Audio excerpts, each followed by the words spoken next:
Okay, so we are continuing from where we have left off. So basically we have these interpolated fields functions to write in the class finite matrix, which will return a two-dimensional finite matrix um, which has the interpolated values for these finite matrices. Okay, so rather easy functions to write because we have written them a couple of times. So just copy them here after the destructor, and we will put curly brackets and give the class name finite matrix. Okay, so and we will give some names now.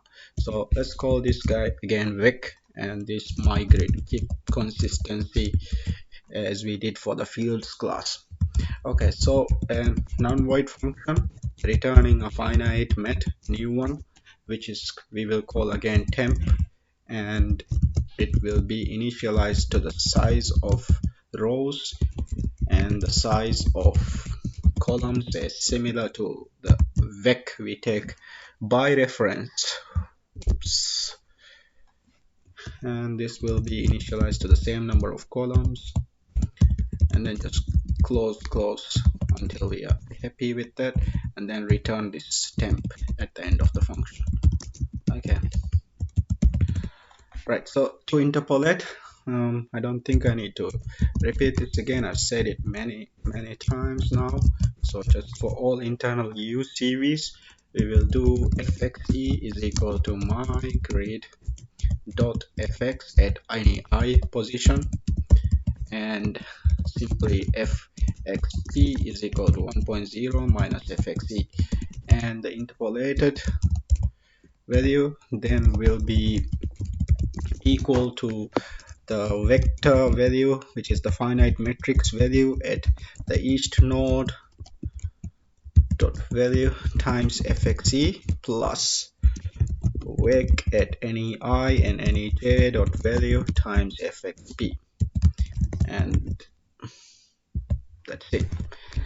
Simple function to write without any difficulties. So now we're gonna copy this, save some time. Interpolated field, just change the name here to interpolated field north, and this will be towards VCVs.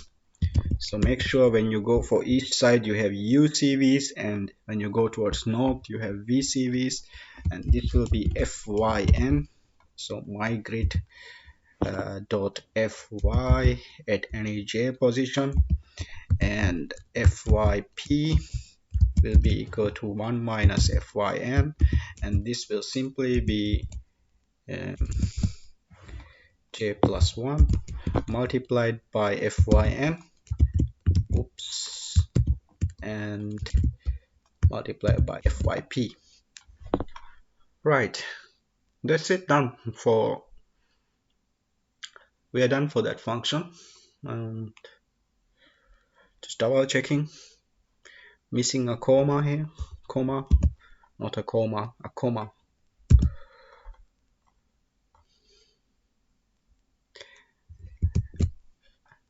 Okay, so let's check, comma, comma. Let's just build and we can see if there's any errors.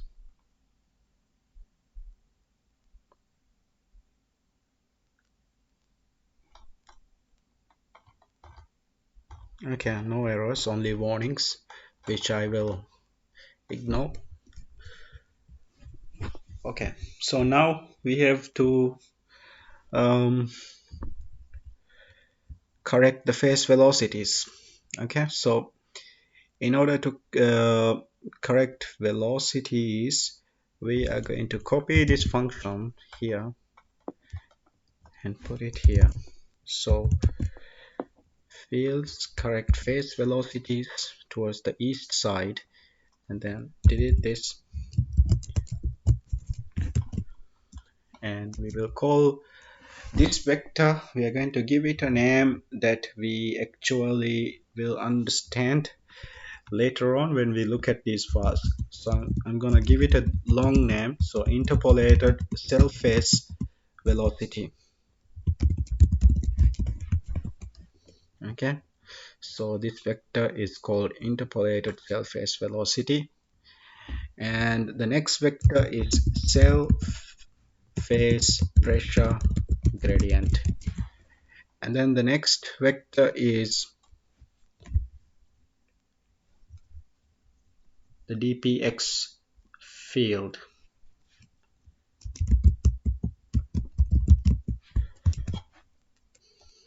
Yep, and actually I have missed two more from here.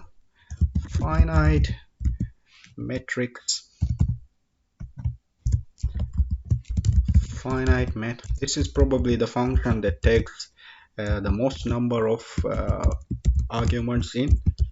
So two more, finite matrix and grid. So let's just copy that here as well.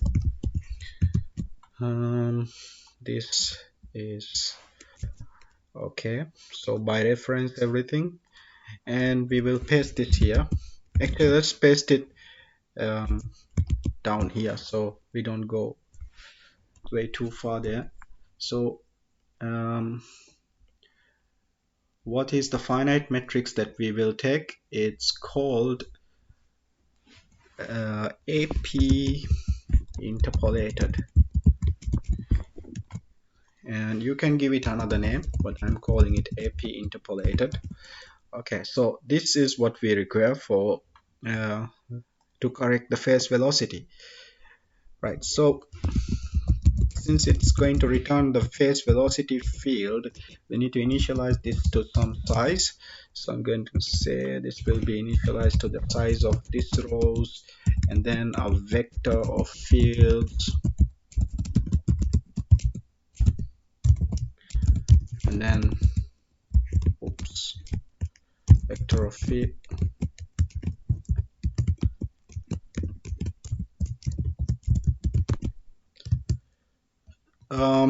zero dot size, and then close this.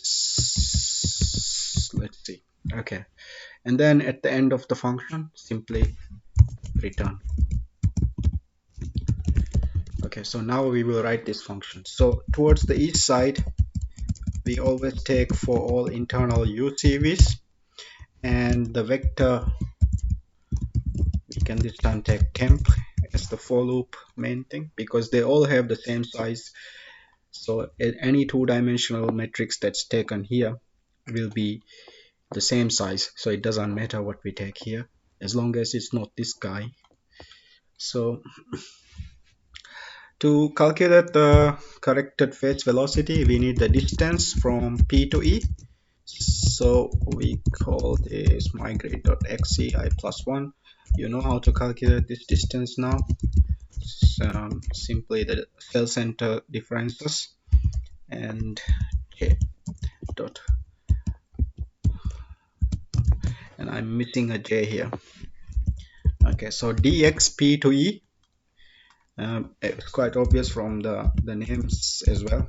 And then we need to calculate the surface area, and the surface area is simply my grid dot y at j, because we are finding the face area of the east side, dot y at j minus 1. Okay, and then we are going to calculate the volume.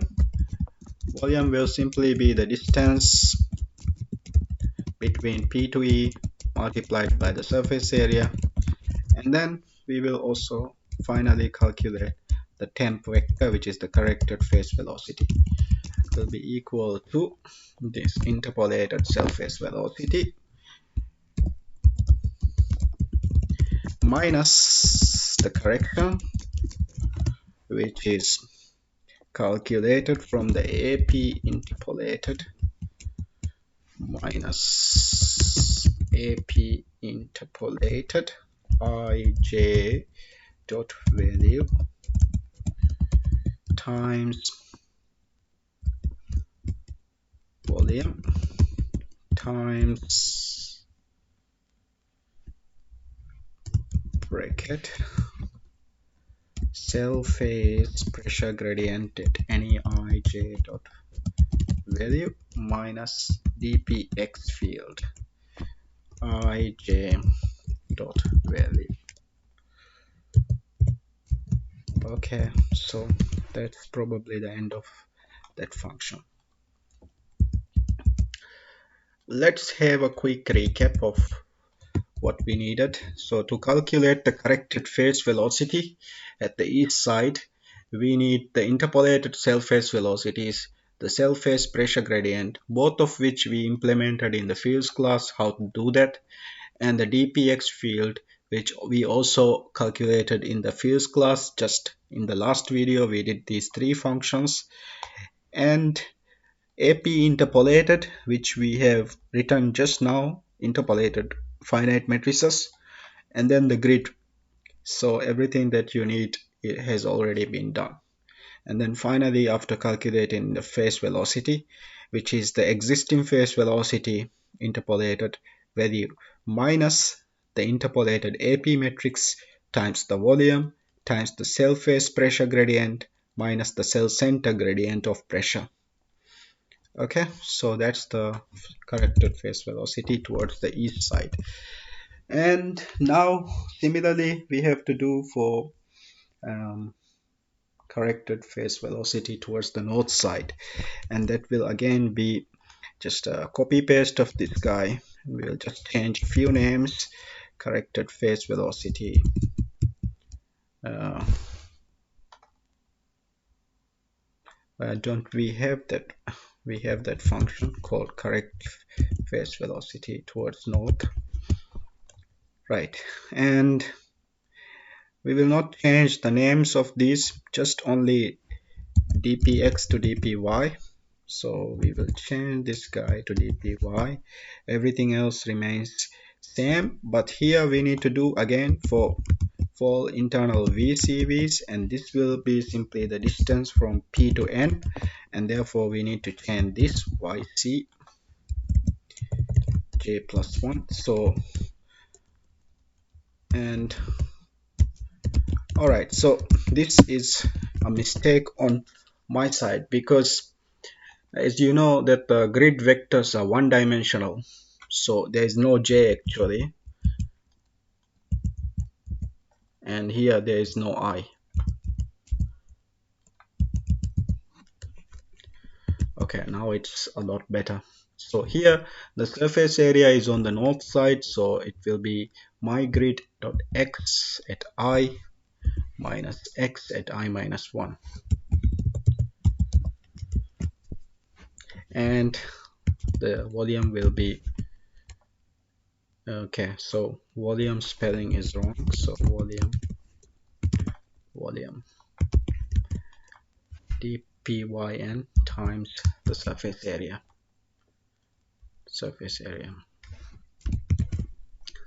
Okay, so now let's check. We have the dypn surface area, the volume, and the corrected phase velocity calculated from AP, cell phase pressure gradient, and the dpy, which is the pressure gradient at the cell center in the north direction. Okay, so we have corrected the phase velocities, and there's only two more functions that we need to write, which is probably actually rather easier than everything else that we have written just now. These two are a bit long, and I know it can be a bit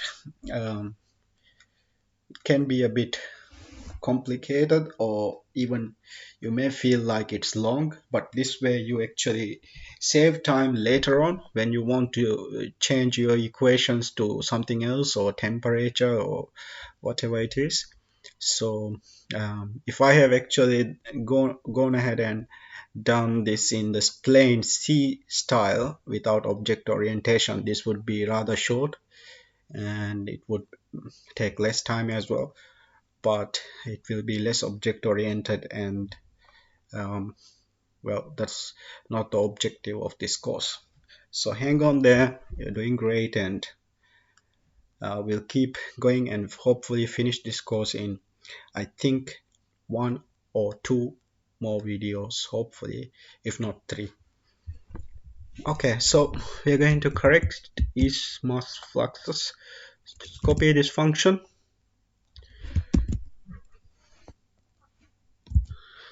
and correcting the fluxes basically mean that you take towards the east side and mass flux east, and we need the pressure correction, which is PP. It can be any name, so let's actually change this to pressure correction field, pressure curve, and then a finite matrix, which is actually the east side, so AE matrix. Okay, so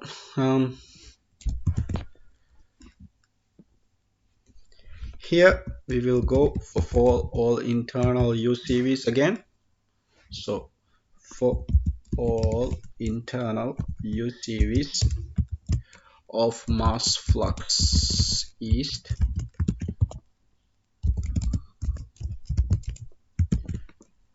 the value there will be existing value.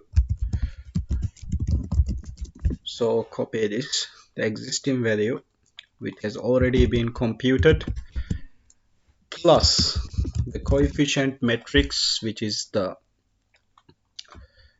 AE matrix IJ dot value, times the pressure correction minus the pressure correction. Okay, so here it should be the pressure correction at east. Oops, I plus 1. Okay, so this is done now, and that's it. Now we go for north. So okay, void correct north mass fluxes. Don't know why it is not coming up when we actually write this. It should be coming up. So correct north. Here we will change this to Fn, and here we'll change to An, and here it will be the pressure at J plus 1 because we are correcting the north mass fluxes. So this should be J plus 1, and this should be An matrix, and this should be Fn, Fn, and as you guessed, because of north side we will use for all internal VCVs. Okay, let's just build and eliminate any errors we have. Okay, there's one error. It's saying that the PP was not declared because I actually changed its name to pressure correction.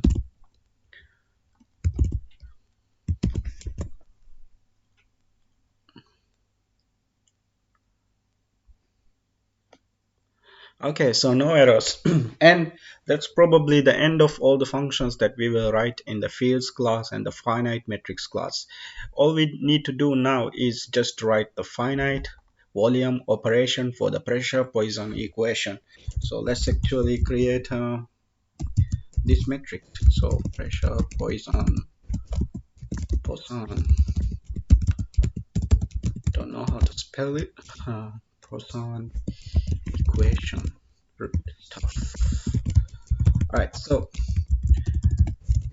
let's go to our slides, and we said we will write it in 2 parts. The first part, which brings out the AP matrix with relation to AE, AW, AN, AS, and then also we will write the divergence term, which will bring out the source matrix for the mass fluxes. Using the mass fluxes. So the source is simply the mass flux at west minus the mass flux at the node P for the east side. So when you subtract, you'll find the difference, and then add to that the difference in mass fluxes towards the north side. Okay, so we need to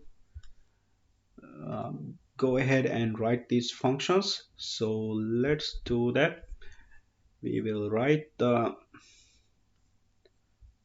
function h term first.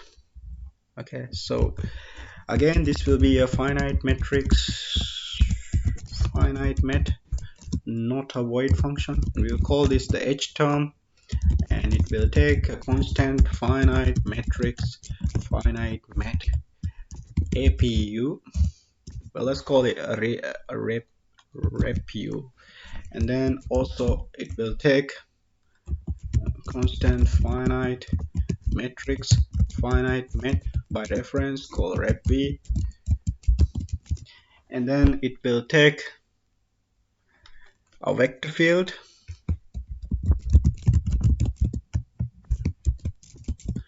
and then it will take another vector field, and that's all. So fields, vector field, and vector. Okay, now since it's gone a bit long, I'm gonna bring this here and then put the curly brackets, and then we initialize this finite matrix finite met. So to what sizes? Well, we call this guy, what did we call here? So the same, so we'll call this, copy paste this line, end of this, make sure you return that, return ap temp. Okay, so first we will do the h term towards the east side. So towards the east side, so for all internal UCVs of ap temp. Okay, so towards the east side we are going to calculate the coefficient matrix AE and AW. So AE value there will be equal to the negative.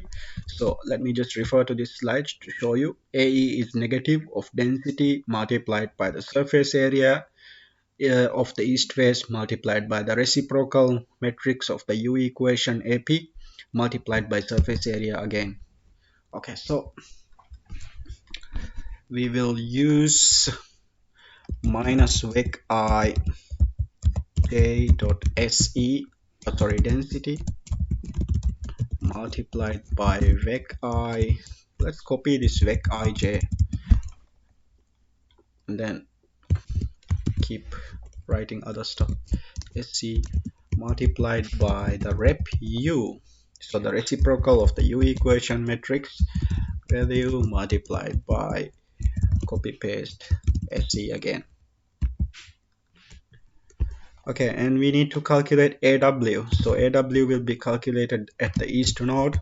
So AP temp I plus 1, AW value will be exactly the same, except only the location is changing. Okay, so let's copy this and say now we are going towards the north side. Okay, so for all internal VCVs, and this will be AN, this will be AS, and this will be calculated at the north node, south coefficient.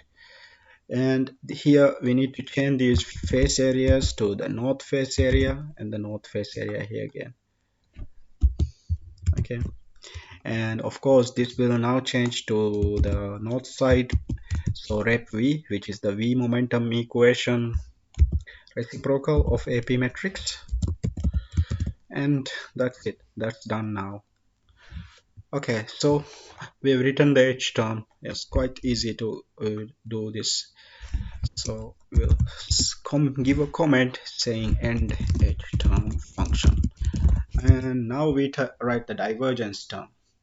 Okay, so again we'll copy this part, finite matrix finite met. Let's give a single space in between here. So we'll call this the divergence of phi. Well, basically the divergence of mass fluxes. So it will take a fields vector field by reference, and it will be called east, and then another constant field vector field by reference, and this will be called f naught. So mass fluxes towards the east and north side. And then we will use this again, but this time we can't use vec, so we will use feast to initialize the sizes, and then we will return this. Okay, so let's look at our equation. The source term is mass flux at east at the west node, which is here, minus the mass flux towards the east at the node P, plus the mass flux towards the north side at south, minus the mass flux at north at P. Okay, so we need to do this only for all the internal elements. So for all not UCVs or VCVs, for all internal of eptemp. Okay, so here we return AE, AW, AN and AS, but here we need to return a source. So we will just copy this guy and say that this is S value, which is the source value. So let's just copy this, and this is I minus 1, which is the west node, J dot value minus F east at any IJ dot value plus F naught at any IJ dot value minus F naught. Right, this should be J minus 1. It's at south. Minus F naught at any IJ value.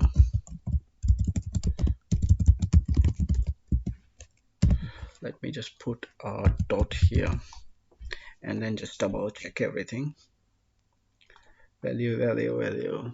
Okay, so let's actually put this in another line to make it a bit more obvious what we are doing. So east, this one, I minus 1 minus ij, and north, j minus 1 minus ij. Right. Okay, so now of course we need to return this, and that's all.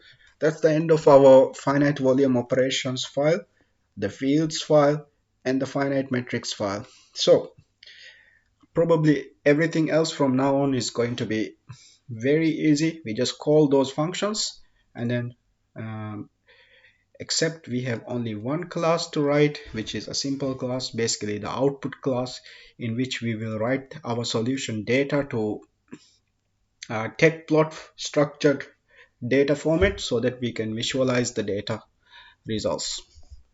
Okay guys, see you in the next video.